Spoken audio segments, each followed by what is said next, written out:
Dans cette vidéo, je vais vous montrer comment faire un calcul à partir d'un système à l'équilibre. Il y a plusieurs types de calculs qu'on peut faire. On peut soit faire un calcul ici à partir de la valeur de la constante pour déterminer les concentrations, ou on peut faire l'inverse, à partir des concentrations, déterminer la constante. Maintenant, pour faire ce type de calcul-là, ça va être important de se référer aux proportions stoichiométriques, c'est-à-dire aux coefficients qu'on retrouve devant les substances. Maintenant, pour alléger les calculs pour ce système-là, on va le faire uniquement à partir de Cossé. De toute façon, Copé, on ne l'a pas vu dans le cadre de ce cours-ci, je l'ai éliminé, mais on pourrait avoir aussi une constante en fonction des pressions. Donc, on va se concentrer sur la constante d'équilibre Cossé. Je vais voir avec vous les différentes démarches, puis ensuite on va les appliquer pour vrai dans un problème.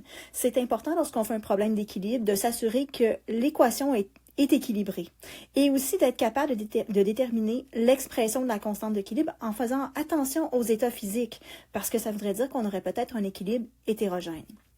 Il faut être capable de calculer les concentrations initiales et aussi, je dirais, certaines concentrations à l'équilibre, si c'est nécessaire. Donc, c'est-à-dire que si on nous donne une quantité de mol avec un volume, il faut le convertir en concentration. Ensuite, il faut être capable de faire ce qu'on appelle un tableau IRE pour initiale, réaction et à l'équilibre. Je vais vous montrer ça, comment faire ça. Et d'être capable de le compléter à partir des données de l'énoncé. Il faut être capable d'évaluer le sens du déplacement à l'équilibre. Donc, dans quel sens doit aller la réaction pour qu'un équilibre puisse être atteint. Il faut être capable de résoudre, donc faire quelques calculs, et ensuite de donner la réponse à la question. Pour vous mettre ça en perspective, on va faire l'exemple suivant. Donc, comment on fait un problème ici de résolution d'équilibre homogène? Ce qu'on veut, c'est calculer la constante d'équilibre. Donc, on regarde l'énoncé. On mélange une mol de H2 et une mol de I2 dans un contenant de 2 litres. Donc là, on voit que je n'ai pas encore les concentrations, mais que je peux les calculer. Lorsque le système est à l'équilibre, on constate que la concentration de HI, donc le produit, est de 0,79 mol par litre. Lui, il est déjà en concentration. Donc en A, calculer les concentrations à l'équilibre de H2 et de I2. On va commencer par faire le A. Pour être capable de bien faire le A, il faut d'abord passer par toutes les étapes. Donc la première étape serait de balancer notre équation. Pour balancer notre équation, il faut vraiment s'assurer qu'on a de part et d'autre de la flèche le même nombre de chacun des atomes. Donc ici, j'aurai un 1 à H2, un 1 à I2, vous pouvez les omettre, et j'aurai un 2 ici. Donc, me donne 2 HI, ce qui voudrait dire que du côté des produits, j'aurai 2 hydrogènes et aussi 2 iodes.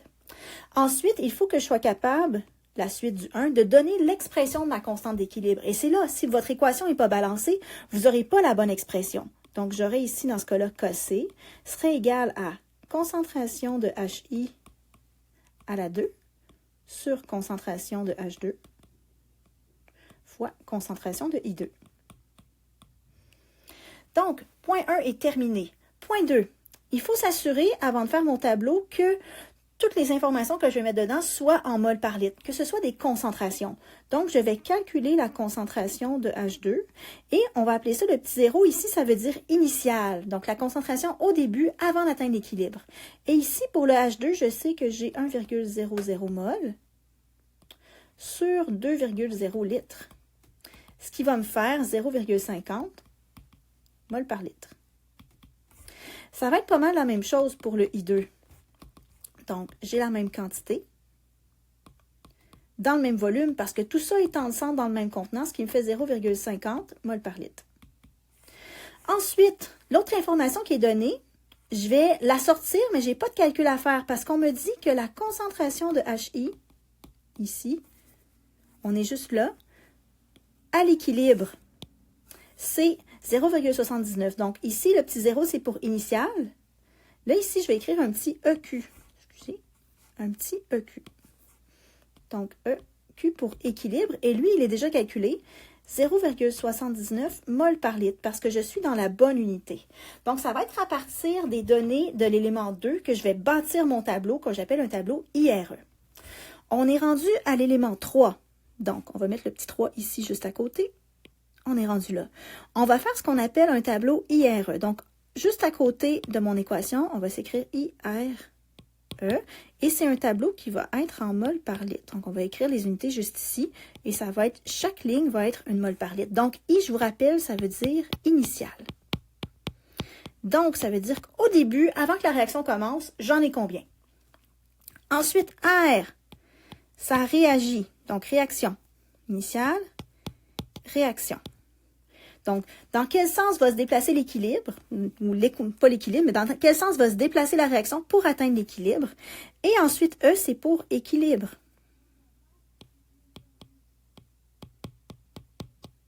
Équilibre.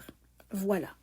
On va aller placer les informations qu'on connaît déjà. Donc, on voit ici que, mettons du petit vert, j'ai cette valeur-là ici, puis cette valeur-là, ce sont des concentrations initiales. Donc, je vais aller les indiquer dans mon tableau à la ligne de initiale. Si vous voulez, vous pouvez faire des petits pointillés. Donc, ça me fait 0,50 ici, 0,50 ici. Dans mon énoncé, on ne me parle aucunement que j'ai du HI au départ. Donc, ça, ce que ça veut dire, c'est que implicitement, je n'en ai pas. 0. Donc, ici, je vais faire une petite flèche.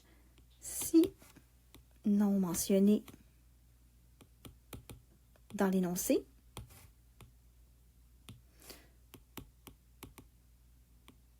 Ça veut dire que je n'en ai pas, c'est 0. Donc, c'est implicite. Ensuite, ce qui se passe, pour atteindre un équilibre, on sait qu'il faut que j'ai à la fois et des réactifs et des produits. Ce que ça veut dire, c'est qu'il faut que la réaction se déplace dans un sens. Maintenant, comme je n'ai pas de produit, c'est certain que la réaction va se déplacer pour former des produits. Donc, si je dois former des produits, ça veut dire qu'il faut que je consomme des réactifs. Donc ici, je vais perdre une certaine quantité, mais on ne sait pas laquelle, de H2. Je vais perdre une certaine quantité de I2. Et là, je vais faire un petit trait comme ça parce que les produits, eux, comme on faisait les flèches pour les diagrammes d'équilibre avec le châtelier, ben, si je perds des réactifs, ça veut dire que je forme des produits. Maintenant, la proportion que je vais former, ça va être considérant le coefficient stoichiométrique. Donc, je vais former ici 2x. Si je vous rappelle, je vais utiliser le rouge. Donc, si on regarde, j'ai un 2 ici avec un 2 ici. Ça, c'est proportionnel. Et ici, c'est comme si j'avais un 1 et un 1. Et ici, j'avais un 1 et un autre 1.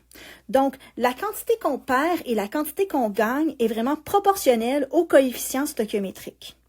Maintenant, on est rendu à la section équilibre.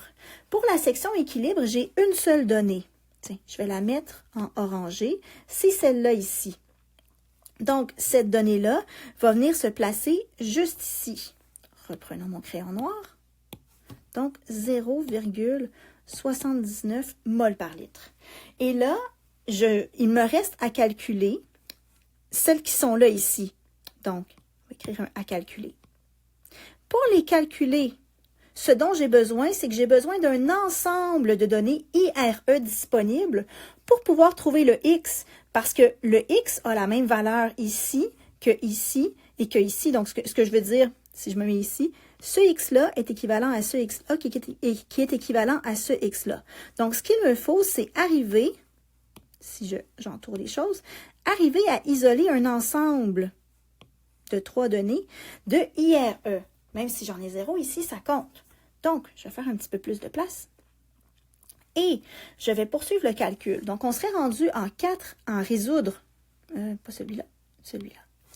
4, ici, on veut résoudre.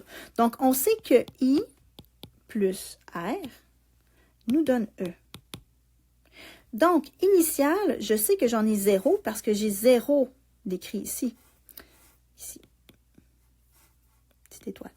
Maintenant, R, je ne sais pas c'est combien, mais je sais que j'ai plus 2x.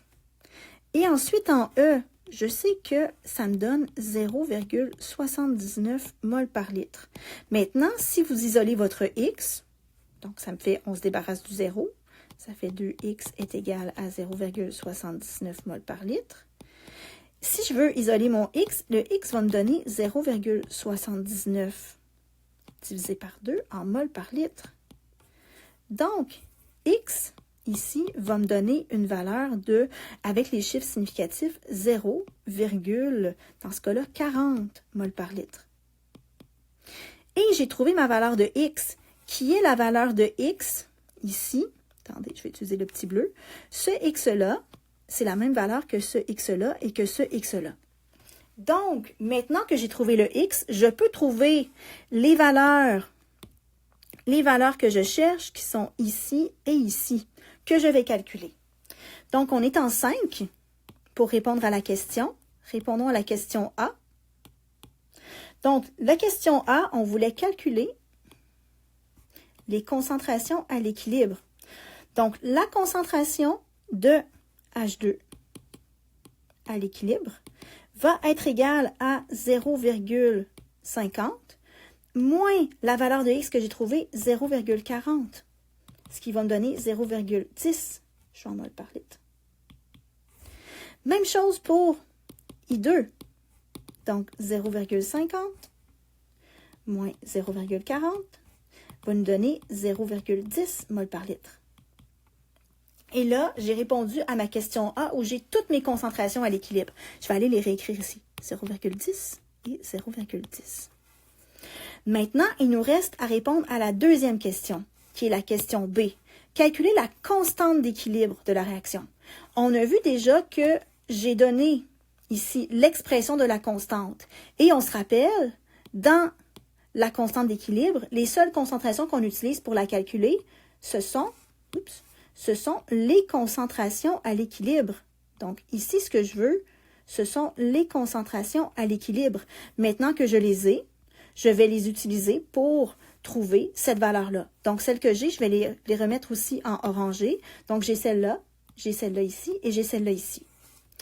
Donc, en partant de ce que j'avais, reprenons le noir, ici, mon cossé, arrive-tu à voir là? Je vais réécrire l'expression de ma constante, est égale à HI à la 2 sur H2 fois I2. Avec les valeurs G, cossé est égal à 0,79 à la 2 divisé par 0,10 fois 0,10.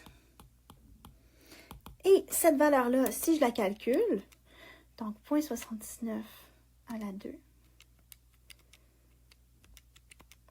ça va me donner une valeur de, en tenant compte des chiffres significatifs, de 62. Alors voilà comment faire un calcul pour trouver des valeurs ici de concentration à l'équilibre et aussi la valeur de la constante d'équilibre.